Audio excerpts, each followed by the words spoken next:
this is part 2 of my family. People think I'm out of my mind doing this type of video, but I think it's important because no amount of money justifies the wrong that they've done, and the fact that the services were imposed on me. This is another reason why I'm doing this, to say I should really be in a position to compensate. So, going back to the second video, large, long one, probably be an hour or so, is going to look at the pictures from my daughters, pictures from age 5 to age 18. It's her birthday today. Ellen, her name is.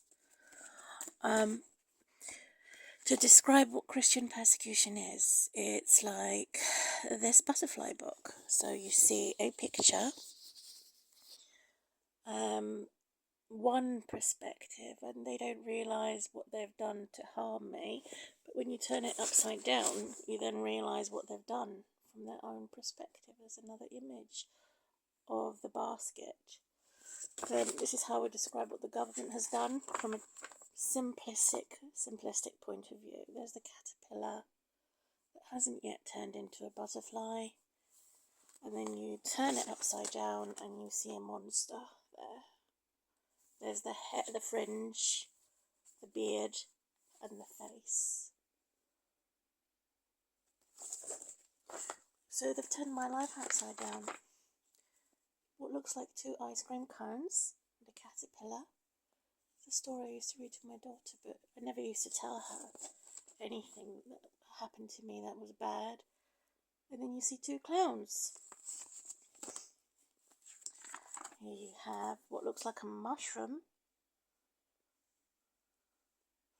And there's the caterpillar, who hasn't turned into a butterfly yet.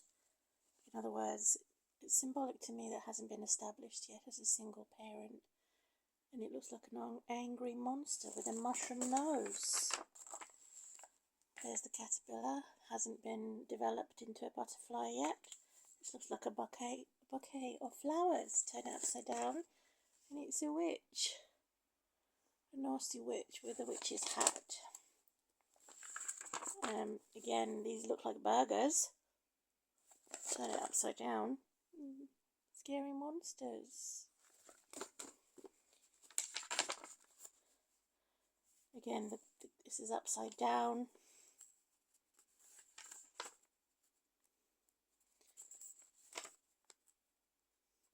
Leaks. With an angry face in the middle. Like an optical illusion. And then it turns into 2 butterflies. The end. So, returning to my photography. So, in the early days, from the last few days, my daughter's birthday turning age 18, she started to feel like she has to own something or possess something. From age 8, she was age 8 here. So she didn't feel beautiful for some reason. She didn't feel that she could enjoy food for some reason. And I didn't know why, but now looking back in time, I have realised why. Because of God telling me. I'm struggling to believe it, because so many people will say it's not cool. It's crazy that you've accused your ex-husband of child abuse, and it's not crazy because it wasn't only about nappy changing, such as you see a naked baby there. And he very rarely changed her nappy. It was because he went mad after his son had died, and he went mad after the divorce. And he went mad when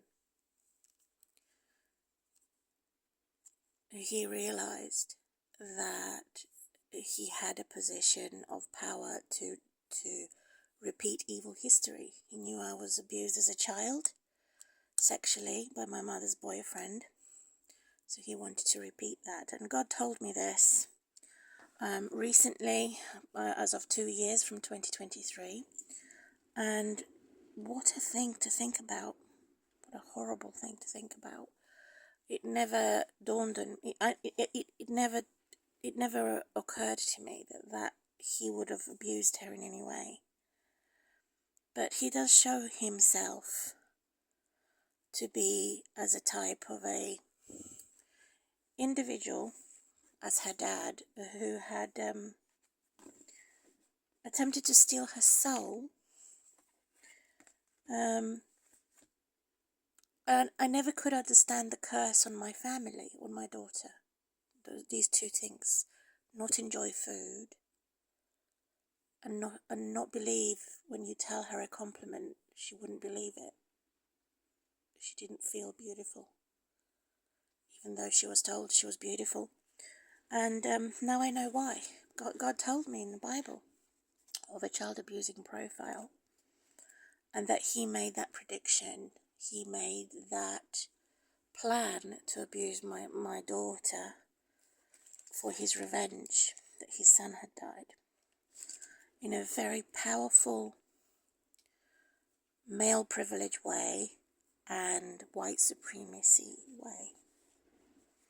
So in action, totally unaware of what he was doing.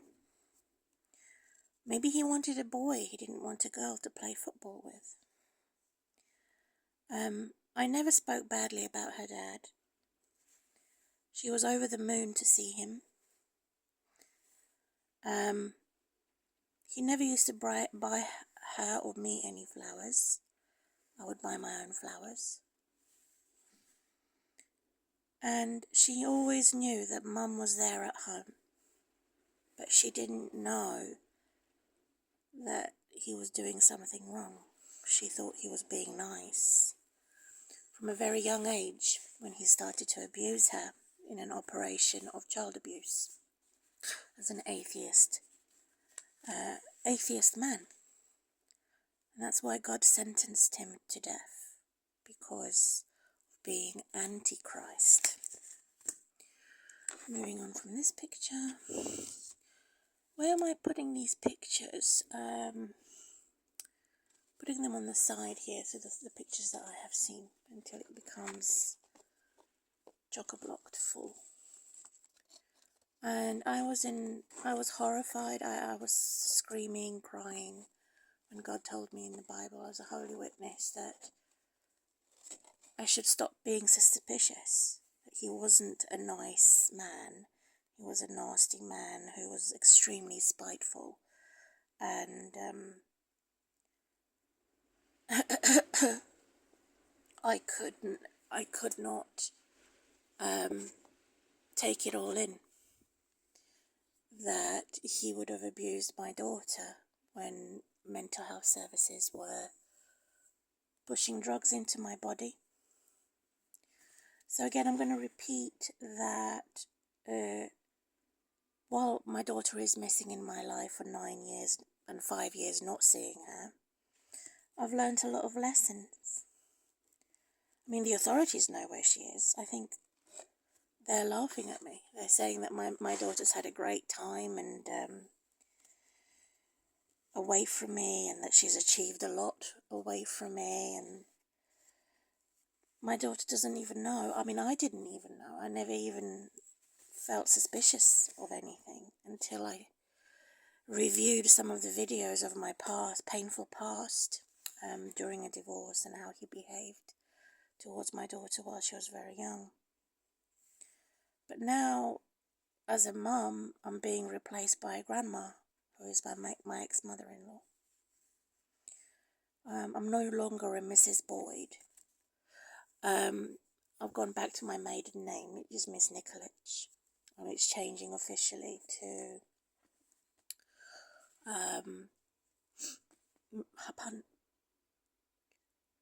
for the first time in my life, I'm officially changing my name in the passport as well.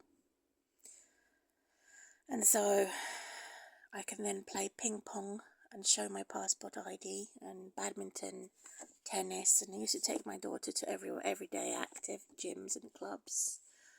She would use a scooter and bicycle often. Here is a beautiful spring photo. I'll puncture holes in them later. For now, I'm just trying to speed up. Had a beautiful caterpillar here that the government had shut down in Hertfordshire. That was Butterfly World. It's no longer open. So I'm not talking to my ex-mother-in-law. She told me for the first time in 10 years when I contacted her, she wanted me to stop phoning. I only phoned once. Whereabouts is my daughter? She said my daughter is old enough, sniffing about as a 90-year-old woman. I should leave her alone. She's old enough. I don't need to know her whereabouts. And so I've decided after that one-off call not to look for my daughter anymore, because obviously the authorities and the government had said that she's old enough at age 18 and I can just doze off again. But I have health problems as a result of severe major stress.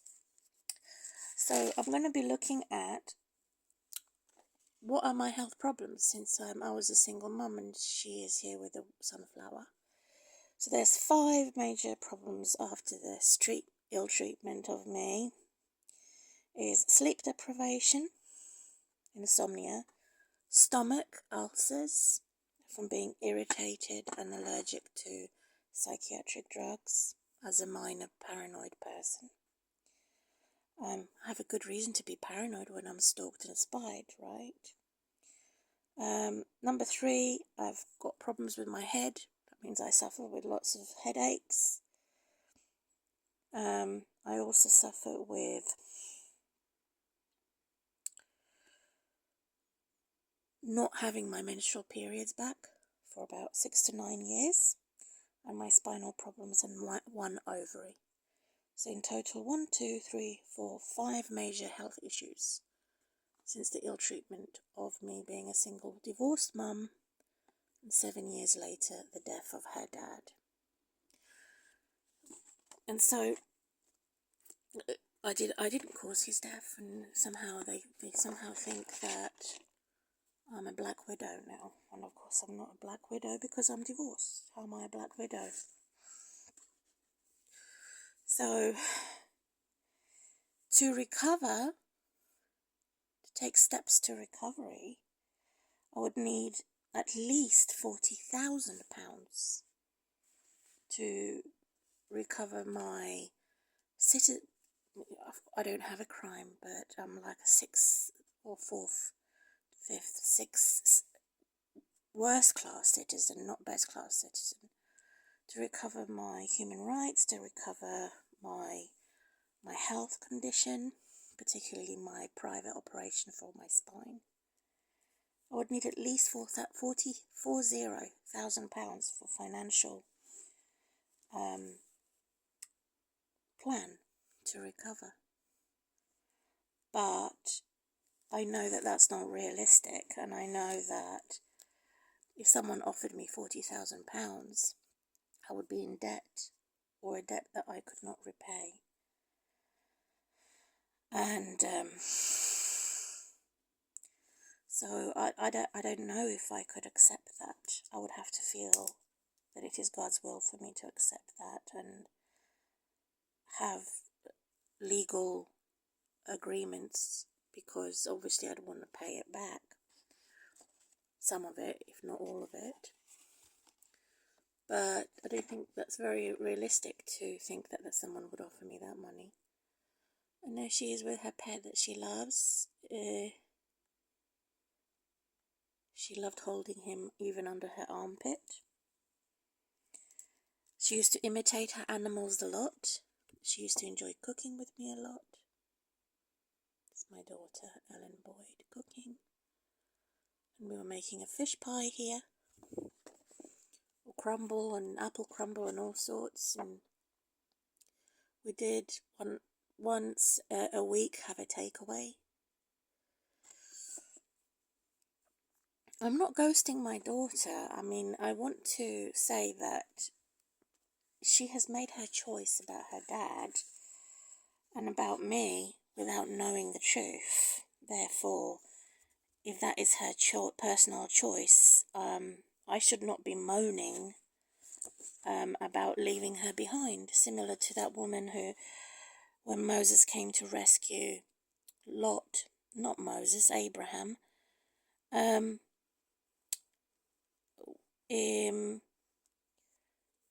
his wife had turned into salt because she turned back. And I'm saying the way forward is that my daughter's made a choice that I should leave her behind, I should forget about her, and I don't want to be moaning about it, but at the same time I am worried that there could be a monster under her bed, because I'm still her living parent. She doesn't have a living parent. She's turning 18 today. And she has a 90-year-old grandma and a foster mum who doesn't care about my daughter as much as I do. They're all telling her not to trust me. They're all telling her lies about me. And so how am I going to doze off when I'm worried sick? I know I'm not supposed to be moaning about it. She's a child in care. That she's really happy with her boyfriend. But how long? It's a but. How long will it be until she separates from that boyfriend? She's had 2 boyfriends already. We used to, even though we had no fence, and I wasn't allowed to put up a fence. It was one of those barbed wire fences. But I wasn't allowed to put a fence. It was private on the other side. So it was an open garden, and we enjoyed flowers here in a pot that I've got there, and I also have some lavender there behind my daughter. And she was really happy. She didn't, even if she felt ugly because of what her dad did behind the scenes as an ugly sister, I always made sure that she was happy in her skin, that anything that was missing or broken, I'd fix. And but when she was taken from me, I had broken that bench and said I didn't want to have any gift from her dad, who was my ex-husband, and I asked him to get rid of that bench permanently because I don't want it, as we're divorced, and I don't want any gifts from him because he's broken his promises. And what can I tell my audience, you, that would surprise you, is that he would hide his anger because of our divorce every time he'd visit her and say, you better take Helen with you, my daughter, because of the divorce, and get your frustration out on the bench. I don't want it anymore. And so he did, and it really did work. But what unpleasantly surprised me as a whopper of a surprise, is that he would, any gift that he had for my daughter, he would also hide his anger in that gift, which was nasty. What I mean by that is that he wanted to turn her life upside down. He wanted to make her feel like she's enclosed in some type of a cage, and being with me and with him. And that was the nasty hidden anger in his upset that we were divorcing. And having that child abuse behind the scene without me knowing is also extremely selfish of him. because stealing my daughter's soul in this way, cursing my family, condemning my family as a devil. Obviously, if I had known, but I didn't know, obviously, that there was something abusive sexually or controlling her emotionally through abuse. And then he told me, he hinted it to me, which it really is not cool, that I was drugged to my eyeballs by psychiatric drugs. So I was drugged, so I couldn't tell what he was doing to her.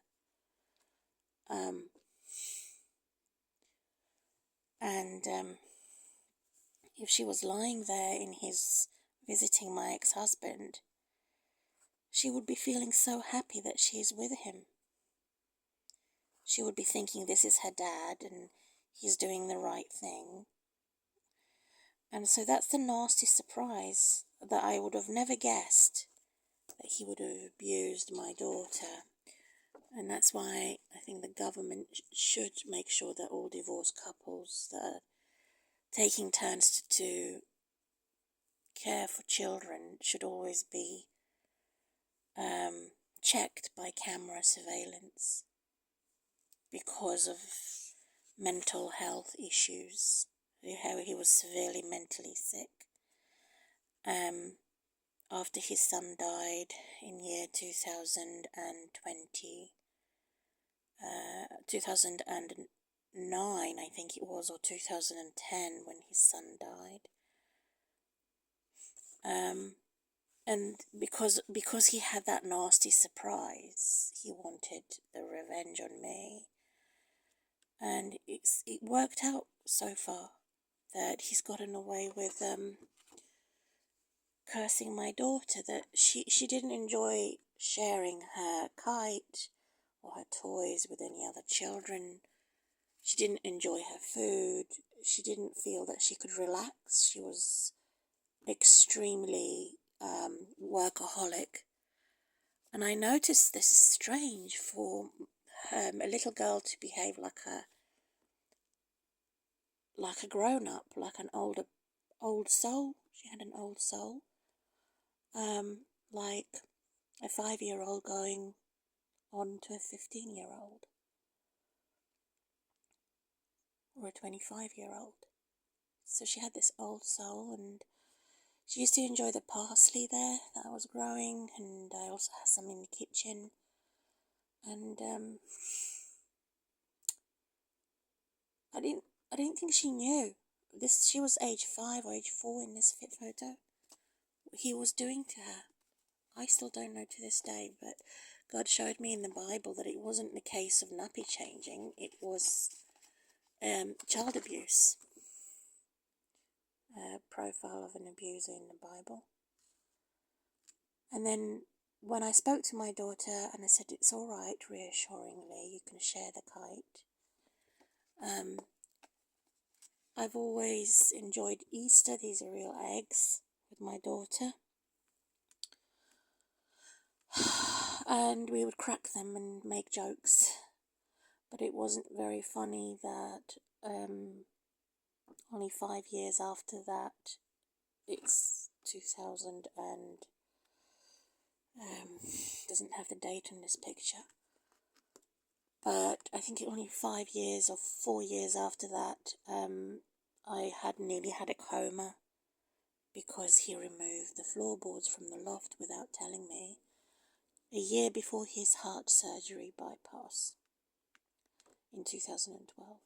So I could have cracked my head like that egg, and had coma and severe brain injury. And since then I've suffered with severe headaches, falling from the loft when he removed the floorboards. He wanted to kill me while he was designing his own suicide, and now I know, and we all know why. My daughter's pet and drawing on the wall of a ladybird. She used to colour in, she enjoyed colouring books. And I would wake up with all that beautiful colour near my bed and near her bed.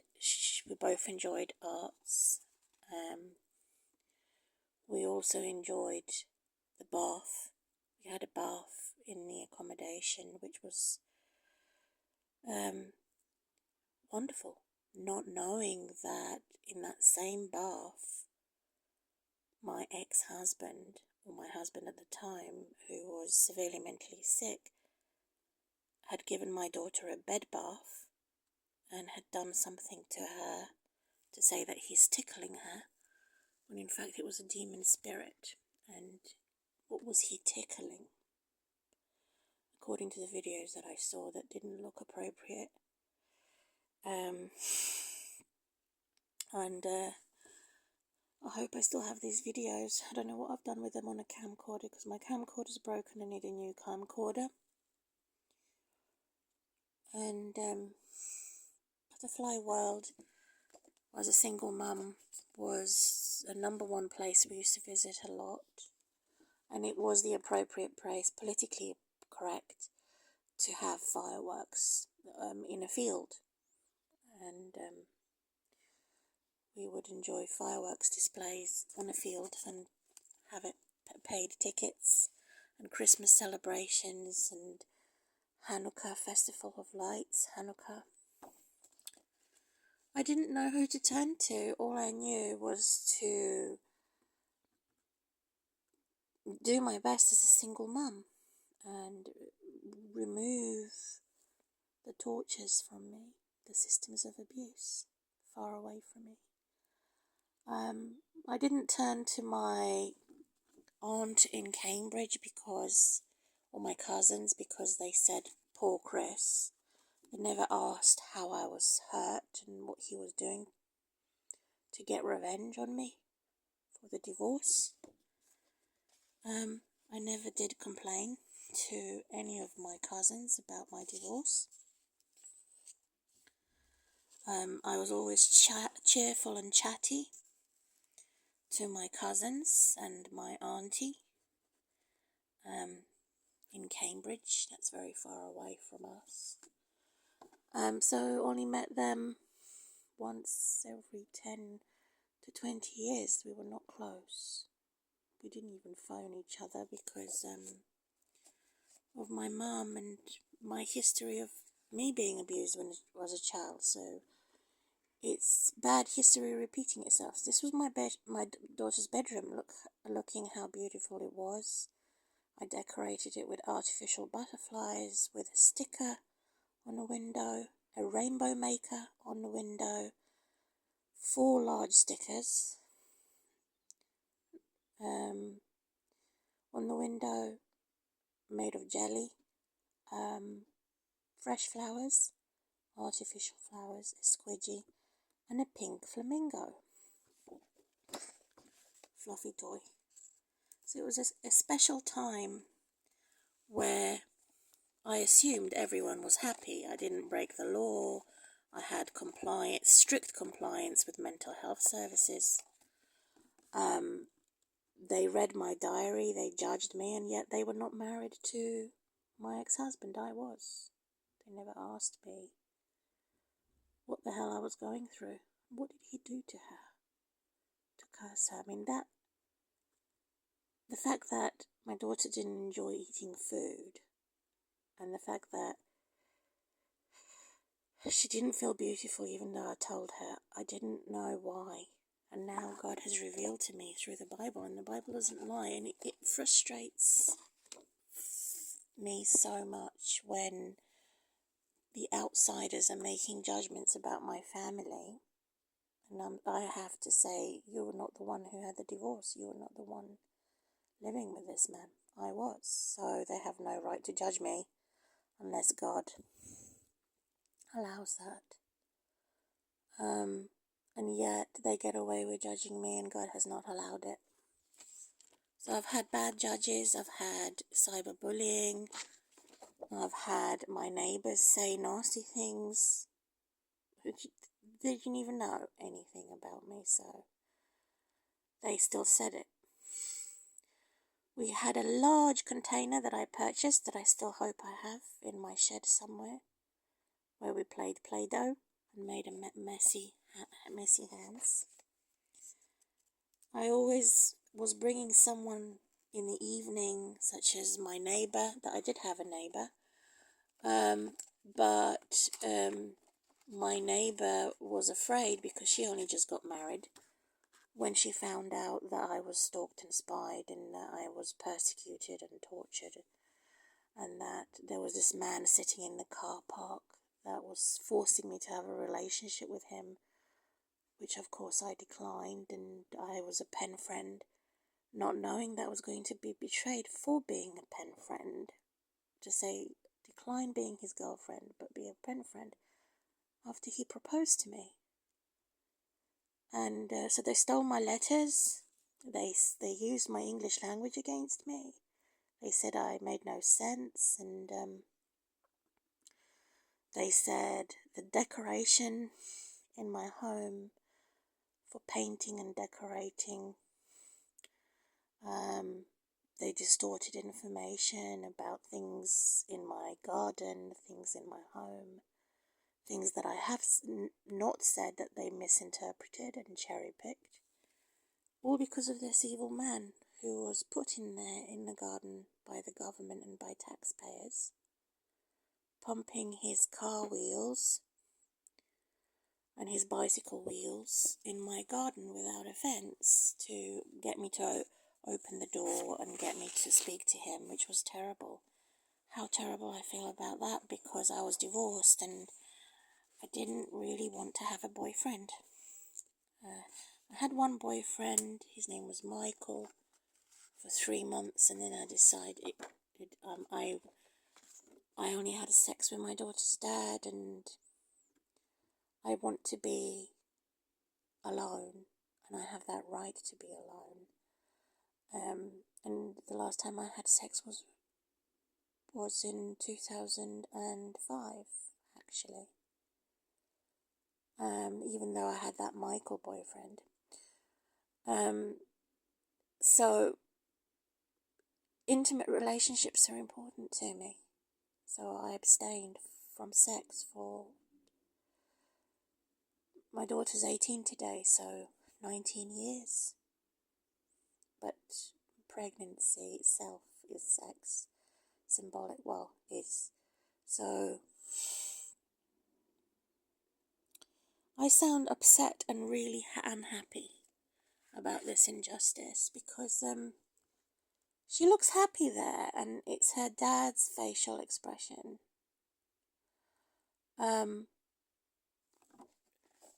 And in the other picture, which is exactly the same place and same time as a 3-year-old, she looks so unhappy, if I can find that picture. And I didn't know why she had that old soul. And she had so much fear in her of the unknown. And when I saw her leaving me, she was screaming. She was saying, "Mum, don't let them take me away from you," and "Mum, I don't want to go. I don't like what they're saying about you in the school, gossiping about you."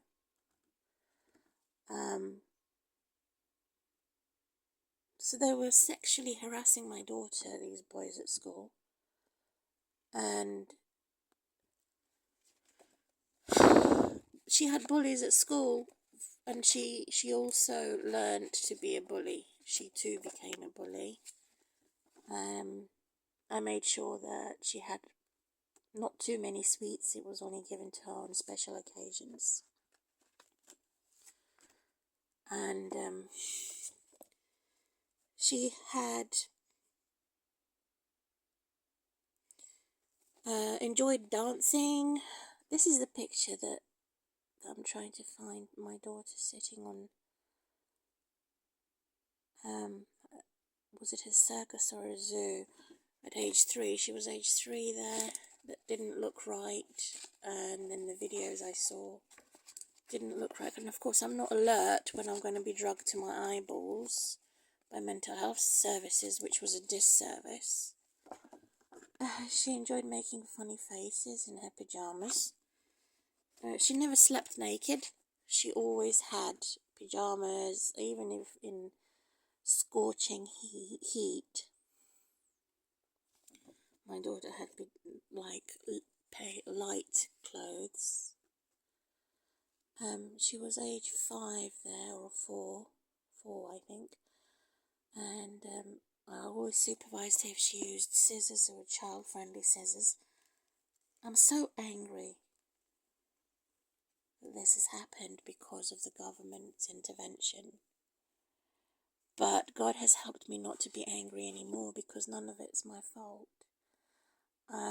It's all their fault. They're sick. They made a sick society.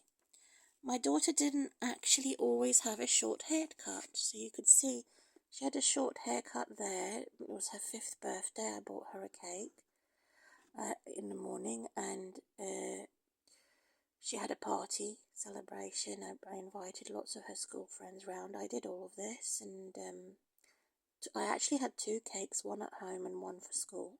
Nobody said thank you. They all insulted me, which wasn't very nice and friendly. So it's also disinformation to say that my daughter only had short hair. She also had pom-poms. She enjoyed pom-poms and making different patterns there. She enjoyed the candlelight. I would always supervise her, never leave the fire on unattended. So she enjoyed sports, swimming, climbing, horse riding. I instigated all of this, making sure that she was always kicking around something and putting her hands on something to be either creative or active. I wasn't fat then, I was slimmer, and yet somehow they always insulted my body size, and they somehow always managed to worm in. This is 2010. She was balancing a book on her head, so we did enjoy reading every other night. Not every night, it was every other night. She knew how to, I was teaching her to express angry feelings, that it was okay to be angry and to be like a Viking or a warrior.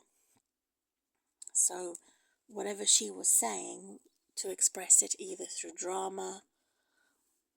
Drama was very important to me because I wanted to praise God using drama and making it fun for her. I also did a lot of picnics with my daughter. She was eating a Scotch egg there. She had a birthday party. She turned age 5, and these are all her friends. They all said thank you to me. They all had a gift, but the parents didn't say anything, which was sad. They were not driving safely or slowly.